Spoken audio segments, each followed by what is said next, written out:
All right. Hello, everyone. I'm Roshmita Kanungo. I am representing Innovation Value Institute in Maynooth University. That's in Ireland. We are part of DIGIFABS. And I'm here to talk to you briefly about the SME Goes Digital Challenge, what it is exactly, who it is for, how you can benefit from it, what the value proposition is, some examples, what time commitment we'd expect. So let's begin. Perfect. So, what is the challenge exactly? You must be aware by now that this project has academics, SMEs, students involved, and we have different sessions for each of them. So, these boot camps were a short summary of what the students are to expect in the summer school. So they will undergo expert-led training sessions like these, only elaborate, scheduled in September to understand about the best practices and challenges in the sector, along with emerging technologies that are transforming the food and beverage industry. There would be deep dive sessions into sustainability, resilience, and nutrition, as we are today. And all these trainings will help lay the foundation for the digital challenge, where the students are expected to apply these learnings to address the challenges we hope are scoped out with the SMEs participating. So these challenge would be a real world collaborative learning activity and would involve student teams. We will elaborate more on what these teams would look like, what the participation is across which disciplines, which level of education. And these are designed to foster responsible dynamic digital change agents, RDDCAs, which is one of the cornerstones of this project that we're trying to train this new generation of RDTCAs, which would benefit the food and beverage industry. The timeline for the challenge is from October until December. The summer school for students is to be scheduled over September, and the digital challenges to follow soon afterwards. So who is this? Which particular stakeholders is this challenge for? Of course, we have academics involved, we have students involved. This particular slide is for SMEs. So SMEs who have already registered, from what we have seen in the data, we have SMEs registered from the entire food and beverage value chain, ranging from primary producers to retailers, which kind of enriches the scope and relevance of the digital challenge tackled, so that we have a bit of everything uh, from all stages of the value chain. The SME eligibility, this is just the EU eligibility for what is classified as an SME, fewer than 250 employees and annual turnover not exceeding 50 million. These are some of the checklists we have in place. Of course, each region will tackle, which SMEs go forward with the challenge differently. And we will speak about that in, a couple of slides over. So this was about who this challenge is for exactly, how which SMEs it is for. Uh, this is a bit about the student teams involved. So of course, the digital challenge is an opportunity for students to collaborate with these SMEs and pitch innovative ideas. Uh, the student eligibility, we are making sure that students in mature level of education, like third, fourth year undergrads or master students with English proficiency, would be the ones who would participate in these challenges. They again have their different separate application process. And since this is a very multidisciplinary project, we have students from business schools, strategic management, marketing, analytics, technology, computer science students, and also from food and nutrition. So someone from food science, agriculture science, and in the food agri discipline. So the hope or the aim of the summer school, or the hope with this digital challenge, is that each SME is paired with a team which has a ongoing talent pool of different disciplines. so that they are able to pool their talent together to leverage all the learnings and uh, pitch in innovative ideas and have a well-rounded challenge, have a well-rounded implementation of the challenge, so to say. Uh, Again, as I mentioned before, who is involved? We have SMEs like yourselves, people who are attending together. We have facilitators who would be academics for regional HEIs. We have 5 regions involved in the project, and academics from each of those regions would be facilitating these student teams for the digital challenge. A team would comprise of 5 students. Each region is supposed to have 20 students participate in the digital challenge who would be paired up with 4 SMEs. Uh, what the challenge outcomes would look like. So again, in a 3-month challenge, it is very important to scope what outcomes you should expect. So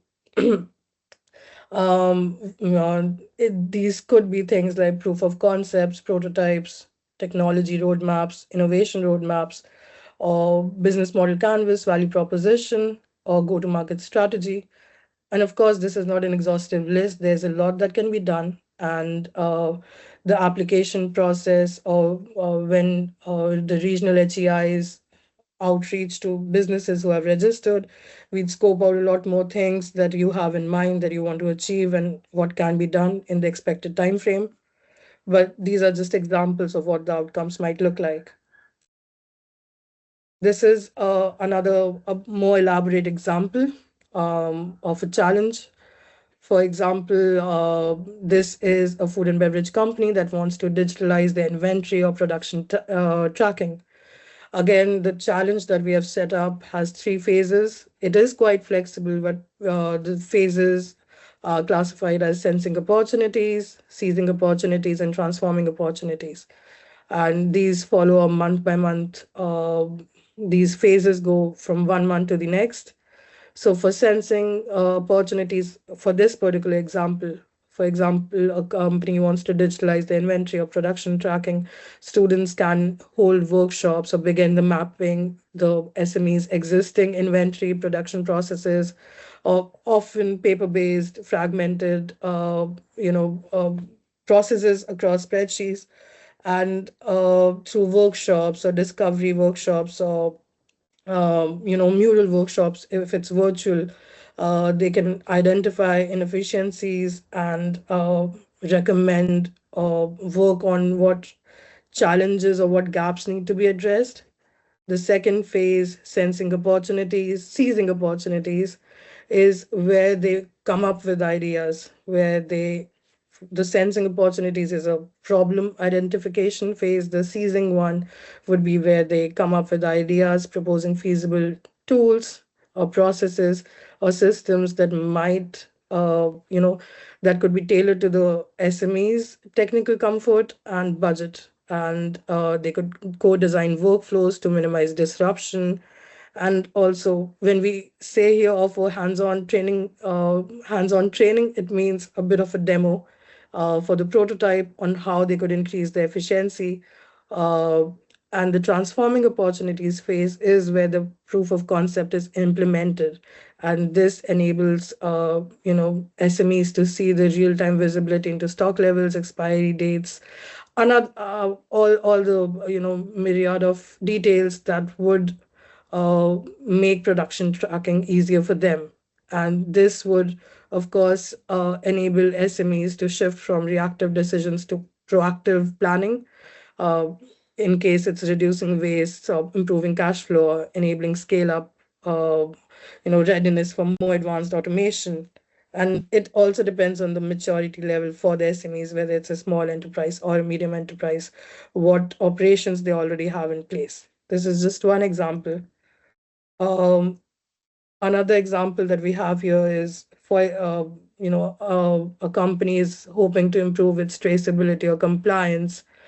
Uh, a lot of medium enterprises, one of the concern is audits and how to keep your compliance levels I wouldn't say digital exactly, but that it's easier to review. It's all technologically driven and user friendly. So through workshops with SMEs, uh, student teams could uh, do a review of the compliance logs, can address or identify the gaps in manually tracking, either it's ingredients, hygiene checks, delivery records.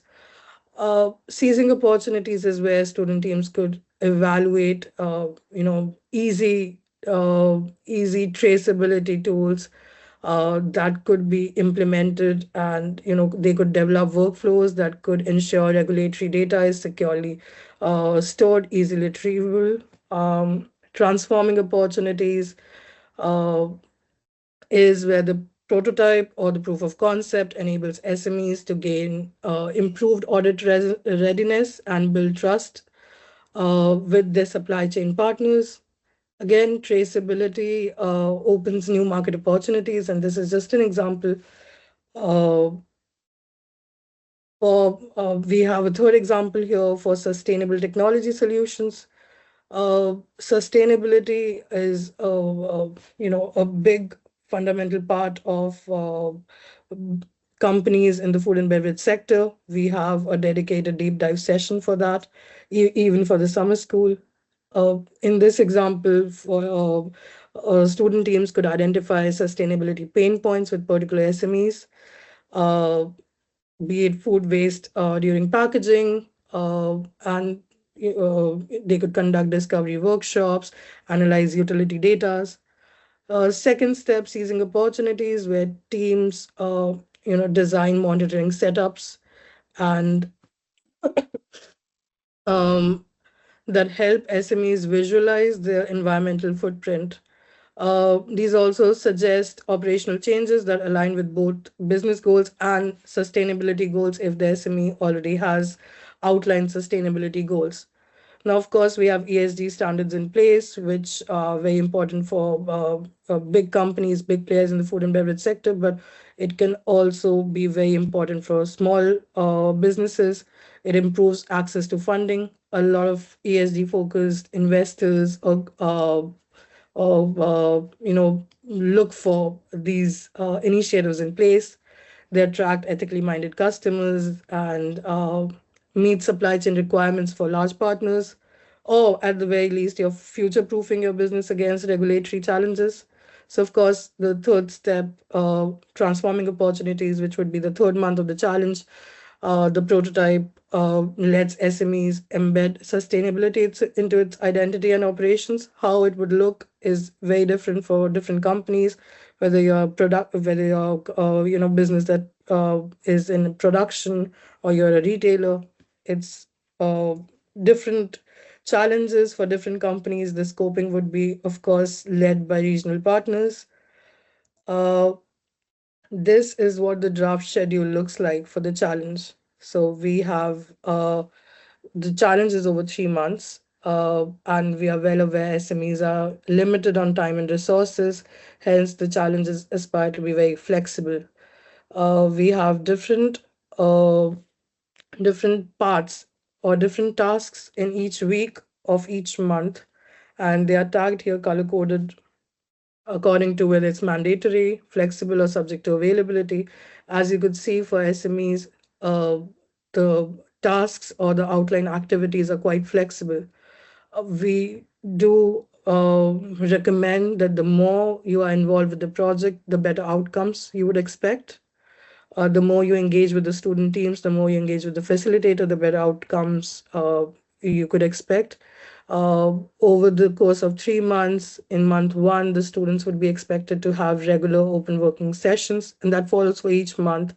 And they would have a factory visit. Of course, this differs region to region. Um, and from SMEs, the expectations would be that each month you could dedicate some time for one session with the student team, with the facilitator, just to better understand the progress and if the challenge and what your expected outcome is aligns with the progress of the student team and aligns with what you're looking for. At the end, the week 4 of month 3, we expect to have final pitch presentations. It is yet to be decided if we do it regionally or if it would be a combined session for all the SMEs participating. But this is what the draft schedule looks like, and this would begin soon after the summer school gets over, and which is middle of September. So next steps. Next steps is what you should expect from the project or your regional partners in the next few weeks, in the coming month, for this digital challenge. Applications are ongoing. We have had quite a great response engagement from SMEs who have registered for the project, registered for the digital challenge.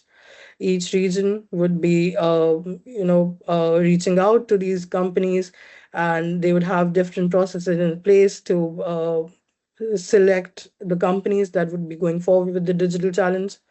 For example, here in Ireland, we have started to send out forms or send out a short application for these SMEs to fill out if they have any challenge in place, what kind of company they are, whether they are an LLC, a sole trader, if they would be available on these dates, um, if they have already any gaps that they have identified that they'd like addressed. So over the next few weeks or the next month, you can be expected to being reached out by a regional coordinator. And after that, after the SMEs receive confirmation of their participation, they would be going through expert-led workshops, scoping out the challenge, expectation canvases, either virtually or it all depends on each region and each HEI. And then we have the summer school and then begins the challenge. So this is it for the information side. If there are any questions, I'd be happy to answer. Hi, sorry. Where is the digital challenge available to? Is it throughout all of Europe or? It is available for the 5 regions. So we have Netherlands, Germany, Ireland, Slovakia, and Poland, if I'm not wrong. Jose. Okay, yeah. Yeah. Yep. These 5 regions. Okay. And is that Ireland is in Republic of Ireland, not Northern Ireland? It is the Republic of Ireland, yes. Okay. And is it a funded program or is it a costed program, or what sort of way does that element work? This is an EU funded program. It is not expected for the companies to fund anything. It's completely a new funded program where the students are going to be led through training sessions and then work on the digital challenge. Okay. And in terms of the application, just because an organization I work for, we just sort of share, sort of schemes like this that we're aware of. In terms of the application process, is it like a business case proposal that the company would have to prepare, or is it more, do you have like a scoring mechanism that you use, or how would a company get onboarded? Oh, all right. So this quite differs from region to region. I can speak for Ireland. We have quite a few registrations. We have sent an information form to the SMEs who have registered. We'll set up a review board. We'll look at things like if they have any challenge, outline the operations of the company, because we are also trying to be a bit diverse in the companies that are involved in the challenge. How many, what kind of products that they have, or what kind of, they have a production facility, what kind of service they're involved in. And yeah, just trying to get a mix, and we'll set up a review board. And I think what we would look at is if it's ready, if the company has potential to, uh, implement something that would follow the themes of either sustainability, green trends, resilience. That's the main theme. Correct me if I'm wrong, Dominic, Jose. I think it's very similar in the other regions as well.